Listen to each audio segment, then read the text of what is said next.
नमस्कार दोस्तों, मैं Upendra Singh, team Gurukul coaching classes एक बार फिर आपके सामने उपस्थित हुआ हूं अपने न्यू सेशन को लेकर। और सर्वप्रथम मैं आप सभी को धन्यवाद करता हूं। आप लोगों ने पिछली वीडियो को बहुत सपोर्ट किया, सहयोग किया और बहुत ज़्यादा आप लोगों ने इस वीडियो को पसंद किया। और इसी तरह आगे क्रम पे हम चलते हुए आज एक अपना प्रैक्टिस सेशन लेके आए हैं असर्टिव सेंटेंस का, नरेशन का, जो कि हमें हेल्प करेगा नरेशन कैसे हम आगे सॉल्व करें। तो चलिए बिना किसी टाइम को गवाए हम चलते हैं अपने प्रैक्टिस सेशन नरेशन। तो चलिए सबसे पहले देख लेते हैं क्या क्या है।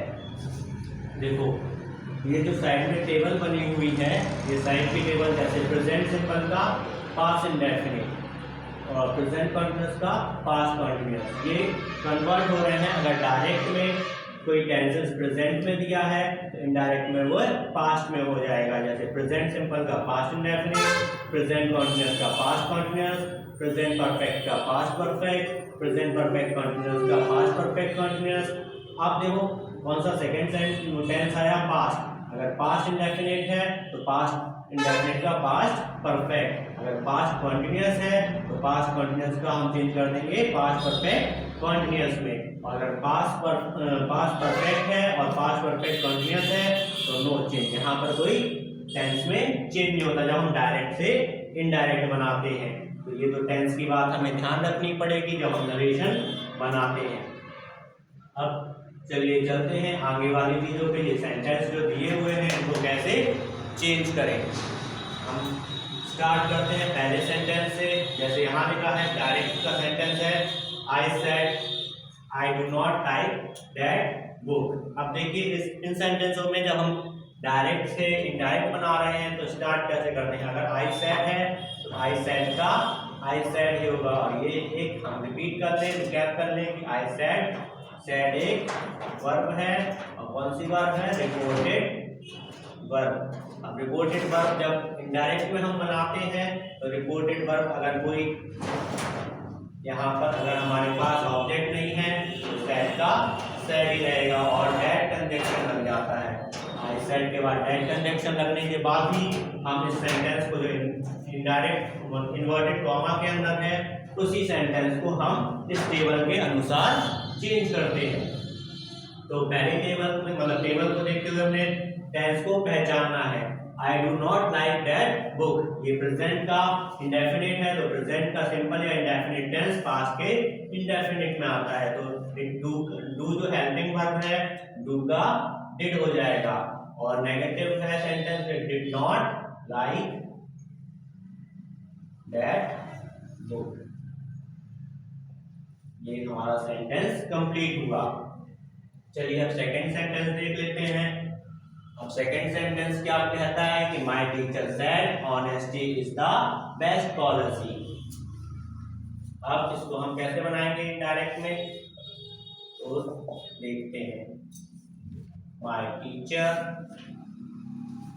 सेड, ये ऐसा ही दिखाया जाएगा क्योंकि अभी हमने ऊपर ही चीज को सीखा था कि अगर माय टीचर, यहाँ कोई ऑब्जेक्ट नहीं है तो सेंटेंस में रिपोर्टेड वर्ब जो आती है। अब हमें जाना है इन्वर्टेड कॉमा के अंदर जो सेंटेंस है क्योंकि उसी सेंटेंस को हमें चेंज करना पड़ता है। इन्वर्टेड कॉमा के अंदर है क्या सेंटेंस है, honesty is the best policy. बच्चों हम जानते हैं कि honesty is the best policy एक कहावत है, एक प्रोवर्ब है। अगर इंग्लिश में बोले तो प्रोवर्ब कहलाती है। प्रोवर्ब को हिंदी में कहते हैं कहावत। और जब कोई कहावत या फिर कोई यूनिवर्सल ट्रुथ हो और कोई हिस्टोरिकल इवेंट हो, अगर यहाँ पर कोई यूनिवर्सल ट्रुथ होता जैसे कि sun rises in the east, तो यहाँ पर क्या होता, ये यूनिवर्सल ट्रुथ है कि सूरज पूरब में उगता है।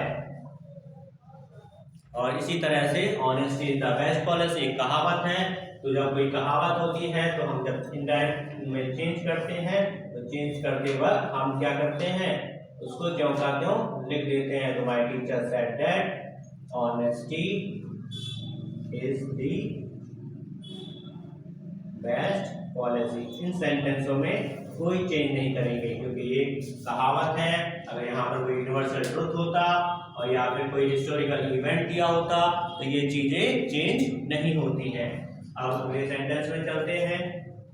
वो कह रहा है कि he says the child is crying। अब देखो यहाँ पर एक ध्यान देने वाली बात क्या है, ध्यान देने वाली बात ये है कि यहाँ लिखा है he says, और says हमारी जो रिपोर्टेड वर्ब है वो प्रेजेंट में है।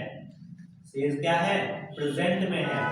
अगर कोई रिपोर्टिंग वर्ब प्रेजेंट में या फ्यूचर में होती है, अगर ये दोनों चीज को याद रखना है, तो पिछले सेंटेंसों में हम क्या कर रहे थे, जो रिपोर्टेड वर्ब है सेड वो पास्ट में थी, लेकिन यहाँ पर रिपोर्टेड वर्ब दी हुई हमें प्रेजेंट में। अगर प्रेजेंट या फ्यूचर में होती है तो इनवर्टेड कॉमा के अंदर जो सेंटेंस होता है उस सेंटेंस की वर्ब में हम कोई चेंज नहीं करते। ये चीज हमेशा ध्यान देने योग्य है।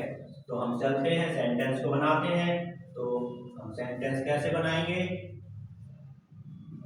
he says that हम कंजंक्शन लगाएंगे, और हमने कहा था कि वर्ब में कोई चेंज नहीं होता, बाकी जो चेंजेस जैसे होते हैं वो होंगे। तो वर्ब में यहाँ पर कोई चेंज नहीं होगा। तो the child is crying, the child is crying. देखो वर्ब यहाँ पर क्राइंग है और इज है, तो इन वर्ब में कोई चेंज नहीं होगा। चलो होप की बात समझ में आई होगी। अगले सेंटेंस में चलते हैं।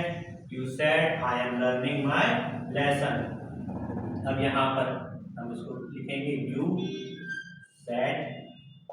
अब यहाँ पर कोई ऑब्जेक्ट नहीं है इसलिए that लगा देंगे, और that लगाने के साथ साथ हम देखेंगे कि यहाँ पर I आ गया। और I हमें पता है कि I क्या है, एक फर्स्ट पर्सन का प्रोनाउन है। तो फर्स्ट पर्सन के प्रोनाउन को हम सब्जेक्ट के अकॉर्डिंग चेंज करते हैं। तो यहाँ पर यू है, और यू कोई भी ही और सी हो सकता है। हम यहाँ पर यू का यू लेते हैं। You said that, you am का क्या हो जाएगा, वाज। तो एम का वाज कर देंगे, और वाज करने के बाद ही हम क्या करेंगे, बाकी सेंटेंस को चेंज कर देंगे। लर्निंग का लर्निंग ही रहेगा। अब यहाँ पर माई है तो हम माई को चेंज किस में करेंगे, आई एम लर्निंग। अब हमने यहाँ पर आई को यहाँ पर सब्जेक्ट बनाया था, अब ये यू है तो यहाँ पर इसका ऑब्जेक्ट जाएगा।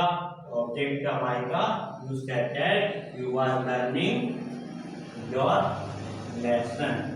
सॉरी योर नहीं आएगा, you said that you was learning my lesson का क्या हो जाएगा, यस योर ही हो जाएगा। You are you said that you were learning your lesson। ठीक है दोस्तों, बात समझ में आई। अब हम अगले सेंटेंस में चलते हैं। यहाँ है he said to you you are a fool।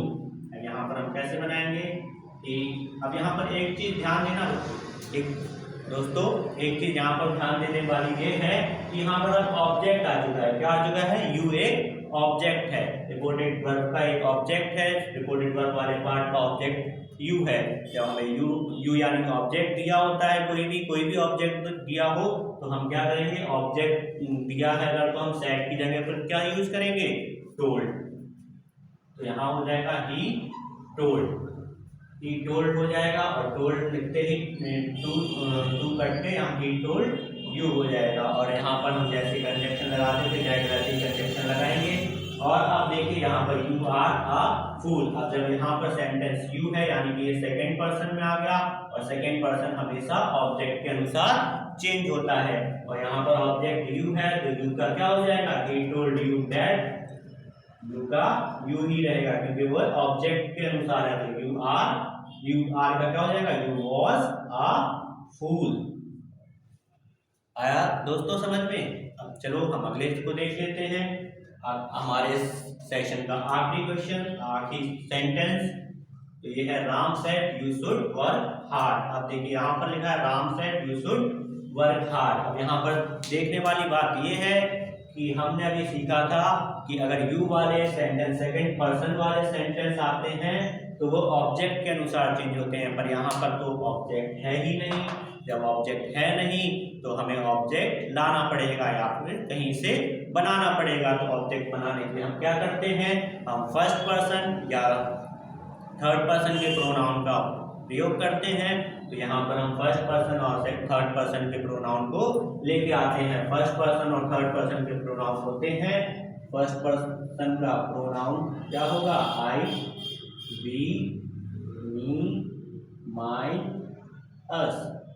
ये कुछ थर्ड पर्सन के एक्सेट्रा प्रोनाउन हैं। और थर्ड पर्सन के प्रोनाउन कौन से होते हैं, ही, सी, इट, दे, देम, हिम और हर। ये कुछ थर्ड पर्सन के प्रोनाउन हैं।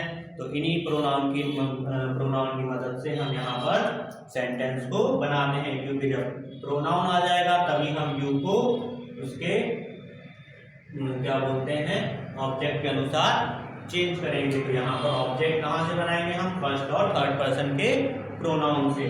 तो फर्स्ट पर्सन का प्रोनाउन यहाँ ऑब्जेक्ट के रूप में रखेंगे। तो राम सैड, सैड नहीं आएगा क्योंकि जब हम यहाँ पर ऑब्जेक्ट रख रहे हैं तो राम टोल्ड हो जाएगा, राम टोल्ड। अब यहाँ पर ऑब्जेक्ट मान लो फर्स्ट का हमने क्या रख लिया, मी। यहाँ पर हमने ऑब्जेक्ट रख लिया मी, राम टोल्ड मी। और यहाँ पर क्या हो जाएगा, डैट कंजंक्शन लग जाएगा।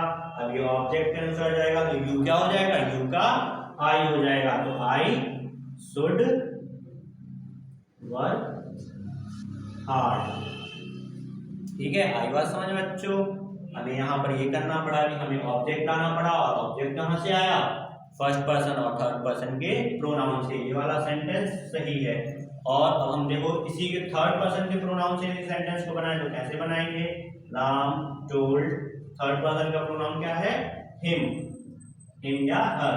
तो यहाँ पर राम टोल्ड हिम डैट। अब ये थर्ड पर्सन के यू है तो यू ऑब्जेक्ट के अनुसार जाएगा। तो ऑब्जेक्ट यहाँ पर क्या है, हिम है। और हिम एक मेल में यूज होने वाला मेल प्रोनाउन, मतलब मेल प्रोनाउन है, जो कि मेल के लिए प्रोनाउन यूज होता है। तो हिम का यहाँ पर क्या हो जाएगा, ही। हिम का यहाँ हो जाएगा ही। Ram told him that he should work hard. तो इसी तरह से हमने यहाँ सारे क्वेश्चन को कंप्लीट किया, सॉल्व किया, और हमने देखा कि कैसे हम डायरेक्ट से इनडायरेक्ट को बदलते हैं। और आपसे उम्मीद है कि आपको ये सारी चीज़ें जो हमने कराई हैं वो आपको समझ में आई होंगी। तो हमें आप कमेंट बॉक्स पे बताएं कि आपको ये सेशन कैसा लगा, और आपने किस तरह से यहाँ पर सीखा, और क्या क्या चीज़ें हमने जो बताई हैं आपको कितनी समझ में आई। और अगर आपका कोई सजेशन भी है कि और कोई डाउट भी है तो आप हमारे कमेंट बॉक्स पे आप वो डाउट पूछ सकते हैं। तो आपको आज का वीडियो कैसा लगा बताइए ज़रूर, और धन्यवाद। पिछली वीडियो की तरह इस वीडियो को भी लगातार सपोर्ट करें और सब्सक्राइब करें चैनल को, और आगे इस वीडियो को बढ़ाएं। धन्यवाद।